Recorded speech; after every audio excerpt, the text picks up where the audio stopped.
Hi, everybody. How are you today? I am Marianne from Brock University. I am an ESL instructor. That means I teach English as a second language. And I am here at Brock University in St. Catharines, Ontario, Canada, on this beautiful sunny day. I hope everybody had a great weekend. My cardinal nest has hatched, and so I have baby birds now. It's very exciting. Anyway, moving on to bigger and better. We are talking about modals today. Now, last week, we talked about modals of suggestion, and I think that you guys probably grasped that quite well because we use those a lot and they're very common. You might not have realized that ability and modals of ability such as can and could are used the way that we use them in the examples, but now we are moving on to modals of suggestion. So let's just do a very quick recap. We talked about modals of ability, modals of permission, and we talked about count and non-count nouns last week. We talked a little bit about articles, and we have covered quite a bit of material just on Drop-In with Marianne. This is a drop-in service for you guys. If you have any questions or concerns regarding your grammar, please feel free to send me an email at the email address below, and I would be happy to cover any of your grammar concerns on Drop-In with Marianne. That's what we do, and I hopefully will explain it clearly for you so that maybe it will help you understand a little bit better, and we will practice with using some examples because there are always a lot of examples that we can go through, and it's never as difficult as you might think. Sometimes when people are studying grammar, they get a little bit intimidated because they think, oh, I might make a mistake. I don't know English very well. But you know what? That is not a good way to think when you are learning a language because number one, you will make mistakes. And you know what? That's okay. That's how we learn. It's okay to make mistakes in grammar. That's what your teacher is there for. Your teacher is there to help you step by step, improve your grammar, improve your language ability so that you can communicate more effectively. And that is what we do here at Brock University in ESL services. So let's start talking about modals of suggestion. Now, I think the first modal of suggestion that pops in everybody's head is the modal should. Now, there are a few, and I want to go over all of those with you just to make sure that we understand how to use them correctly. Because in my experience, I have found that sometimes people don't use should the way they should. So I would like to talk about that, and I will give you an example. When you are using the modal should, your suggestion is you should do blah, blah, blah. Now remember, when we are using the modal should, we always have the modal plus the base form of the verb. The base form. What does that mean, base form? No ed, no ing, no infinitive. Base form is the basic form of the verb. So when we are using should, that's how we use the structure in a sentence. Now, an example could be, and I'll give you a personal example. When I was living in Korea, I didn't know that I wasn't supposed to drink the water. I thought I could just turn on the tap at my school and drink the water. So that's what I did. Now, one of the teachers saw me and she said to me, "Oh, you should drink the bottled water. You should drink the bottled water." Well, a suggestion is not a command. It's not an imperative. It doesn't tell you what you must do. It tells you what you should do. It is a suggestion that is left up to the listener to decide if that's what the listener would like to do. Well, when this teacher said you should drink bottled water, I took that as a suggestion and I decided that that was a suggestion I would not follow. So what did I do? I continued drinking water from the tap. Then about 2 months later, a different teacher came up to me and said, "Stop! Don't drink the water. You must drink bottled water." I said, "I must," because must is a very, very, very strong word. You must drink the bottled water. Well, I said, "Why?" She explained the reason, and I was shocked because the other teacher didn't say must. She said should, and that is very different. You must drink bottled water. You should drink bottled water. Should and must are very different. Why? Because there is what we call in English a suggestion scale. A suggestion scale. Now you might say, well, what does that mean? Well, when you're making a suggestion, you can use should, you can use had better, you can use have to, you can use must, you can use have got to. Now, these are all suggestions, but a suggestion scale tells us the strength of the suggestion. And should is on the weaker side or the weaker end of that scale. So when you say to someone, you should blah, blah, blah, what you are saying is that it is just a very weak suggestion. You are not telling someone what they should do. And I find that a lot of students like to use the word should. They love this modal. Why? Because they believe that if they use the word must or have to or have got to, they feel that they are being rude because they feel that it is just too strong. And I'm here to tell you that that is not necessarily the case. It depends how you say it. If you yell, "You must drink bottled water," well, that's a little harsh. You might want to say it with a little bit of a smile and calm down a little bit. However, what you have to remember is that it is not rude to be honest and tell someone something they have to do as a strong suggestion or have got to as a strong suggestion. That is not rude. As a matter of fact, that is helpful because when I drank that bad water, it would have been very helpful for me if that first teacher had been honest with me and told me truthfully that I really must drink bottled water because the water in the tap could make me sick. Fortunately, I didn't get sick and I was okay because it was in the winter time and the water was very, very cold.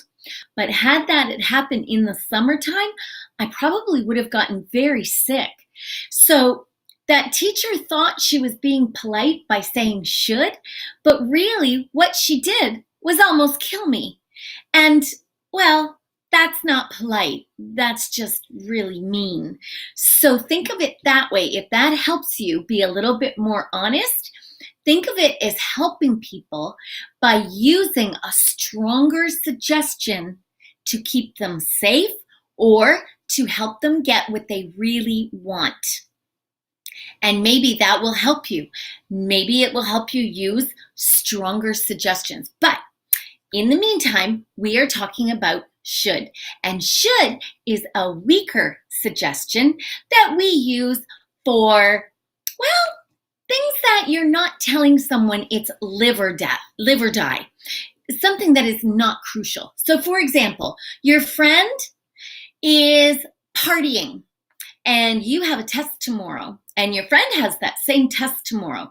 You might say, you know what, Johnny? You should study harder. You should study harder. Now, is that a bad thing to say to somebody? No, actually, it's just a suggestion. It's helpful. Let's say you are going out shopping or you're going to a movie or to a restaurant and your friend grabs her purse and goes to the door, but it's a little bit cool outside. You could suggest she wears a jacket. So what would you say? Janie, you should wear a jacket. It's a little cool out. You should wear a jacket. Now, you are not telling Janie what to do. Janie doesn't like people telling her what to do. She doesn't mind a suggestion, and that's why we use the word should, because it is a weaker suggestion. You would not say, Janie, you have to wear a jacket. That is a command. That is a really, really strong suggestion if that's how you mean it. So in certain situations, you want to use weaker suggestions when it is not important really for the person's health or it's not an important decision that they have to make. That's when we would use the word should. Now, another very weak suggestion along with should is ought to. Everybody knows ought to. And ought to is usually in books that we read. If you read novels, you will read the modal phrase ought to. Now, ought to, you'll notice, has to.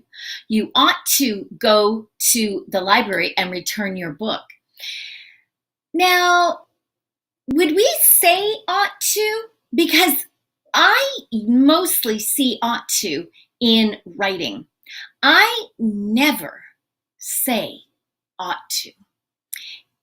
It's very old and it sounds formal to me, even though it's informal in your stories that you read.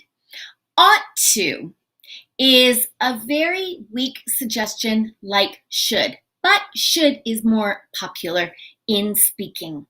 You wouldn't say ought to in conversation normally. I'm sure some people do, but I don't hang out with those people who talk that way. So I don't hear it. But ought to is very common in writing. So in reading. So when you're reading a novel, you will see that quite a bit.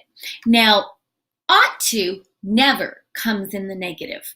We don't say you ought not to. What? No, you ought not to. That doesn't make any sense. You ought to do something. Now, if you want to suggest someone doesn't do something, then you could say you should not, blah, blah, blah. So for example, you should not drink too much alcohol.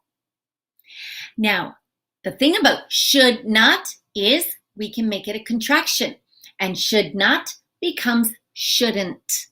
You shouldn't drink too much alcohol. You shouldn't eat too much sugar. You shouldn't spend too much time in the sun. These are very general, light suggestions that we can make. Should, shouldn't, and ought to. On the suggestion scale, those are at the weakest. Now, if you want to move on up to the stronger, let's start with had better.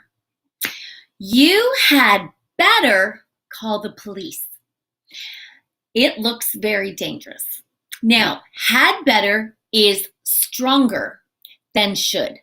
Should is, like I said, it is a very weak suggestion. But had better starts to get a little bit stronger, and had better implies that if you don't do this, there will be bad consequences. So for example, let's say you have neighbors who are making a ton of noise in the middle of the night. There's a lot of yelling, a lot of screaming, a lot of loud music, a lot of drinking, a lot of drugs, whatever. You might say to your friend or your roommate, you had better call the police. Now, what is that saying? You could say you should call the police. It's just a weaker suggestion. But you had better implies that if you don't call the police, something bad might happen over there, because it sounds like something bad is starting. And you don't know, maybe somebody could get hurt, maybe somebody could get shot, who knows. What you are doing is saying you had better, because if you don't do this, then something bad might happen. Now, you could also use that example for studying. Remember with should, if Johnny doesn't do well on his test the first time and you have another test coming up, but Johnny is too busy partying with his friends, as his friend, you could say, Johnny, you should study more. Now, if you say to Johnny, you had better study for this test, what you're saying is, you had better, or else you might fail. But you don't say, or else you might fail. Just, you had better study for this test. That is stronger language. That is on a much stronger suggestion scale. Now, if you say to somebody, you had better study for this test, that's all you say. The listener should understand that had better means if you don't, you could fail, and then you could fail your class. Something bad could happen. There is a consequence there. Now, with should, there's not a consequence. There's nothing bad that could happen as far as you know. You just say, you should call the police. But you're not saying that something bad might happen if you don't. With had better, you're implying consequence. And that's important to remember, you guys. Now, other strong suggestions. Let's try have to. Have to. If you tell somebody that they have to do something, that is strong. Excuse me, you guys. I'm going to take some water because I keep coughing. Have to. Have to. Now the modals are starting to get stronger. You have to call Carolyn today. It's her birthday. Happy birthday, Carolyn. You have to call Carolyn on her birthday. If you say have to, that is something that you really have to do. Now, when I was in Korea, that teacher should have said to me, you have to drink bottled water. You have to drink bottled water. Now, sometimes we use have to as a pretty strong suggestion about something good. Like, for example, let's say I go to a restaurant and I have a piece of chocolate cake. The chocolate cake is so delicious. It's so good. I might say to my friend, Shannon, you have to try this chocolate cake. Shannon, you have to eat this cake. I am saying have to as a suggestion. I'm not really telling her that she must, but what I'm saying is this chocolate cake is so good. You have to try it. And it's just a stronger way of saying, I like it, you're going to love it. Now, if you say you should try this cake, what you're saying is, it's pretty good. I like it, but it won't be the end of the world if you don't try it.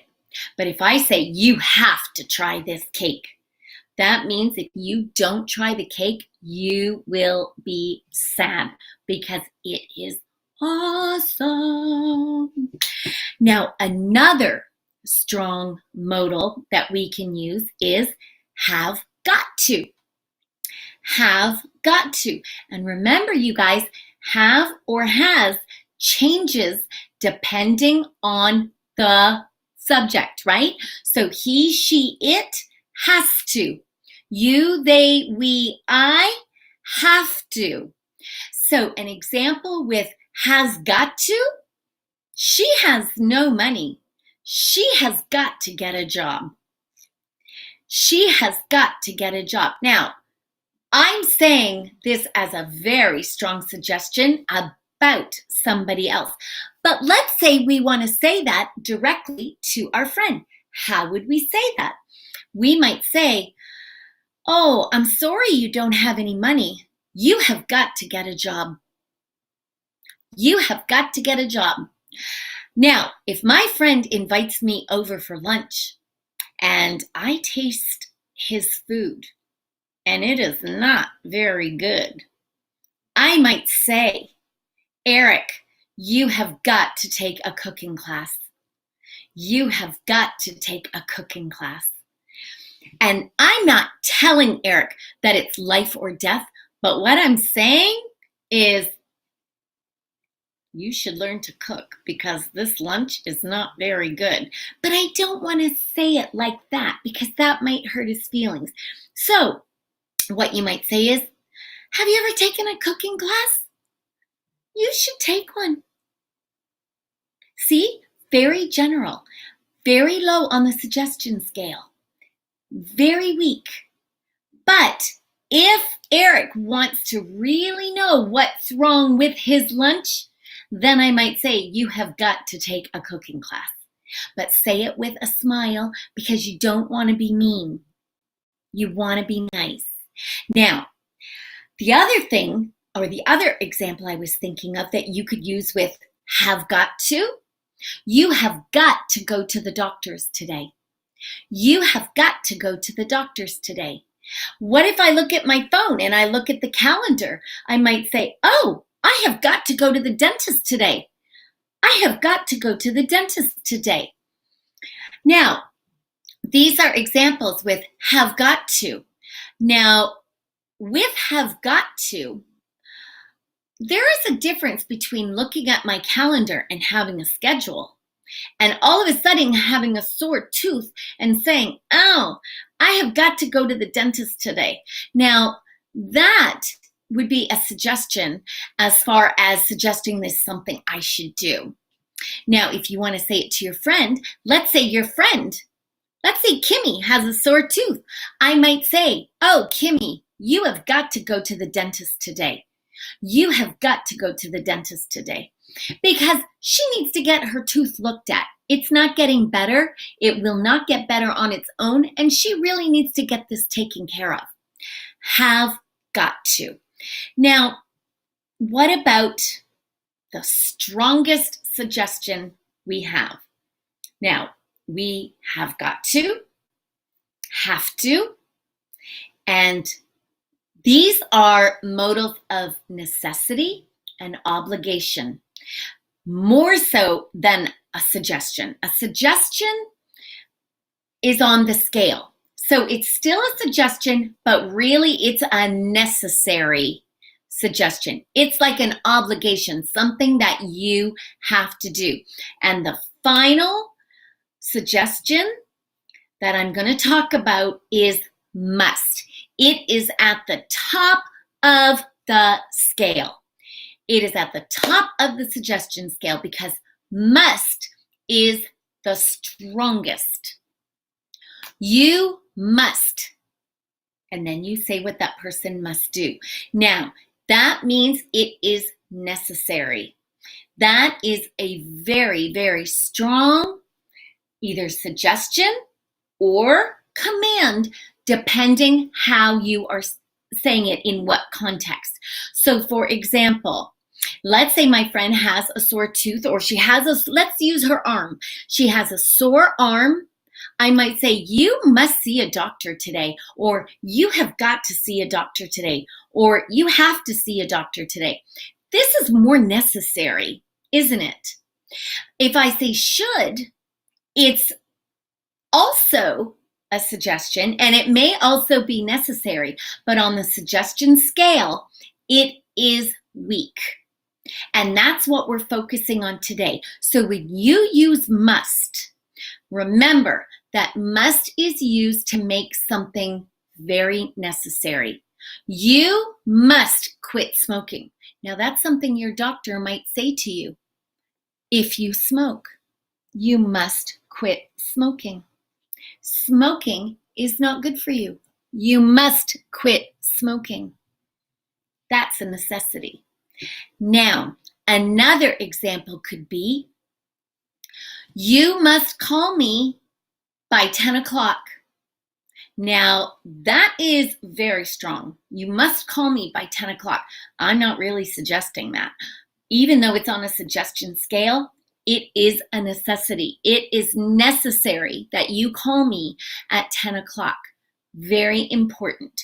Now, one thing I want you to remember is that modal plus base form of the verb. We never, ever, ever use a modal with an infinitive. But remember that some modal phrases include the infinitive, like have to. Have to. There's have to. Now that needs to. You can't say I have study. You say I have to study, right? So remember, some modal phrases will include to, but a general rule to remember is that we use modal plus base form of the verb. And if you remember that, you will use your modals of suggestion and your modals of necessity and obligation correctly. Good job, you guys. Now, I would like you to think up your own examples, practice them, use them, and drop me an email if you have any questions about anything that we talk about in Drop In with Marianne. I'll do a little bit of a review tomorrow, but in the meantime, practice, practice, practice. Keep practicing your English and keep speaking and listening. Good job, everybody. Have a great day, and I will see you tomorrow. Bye.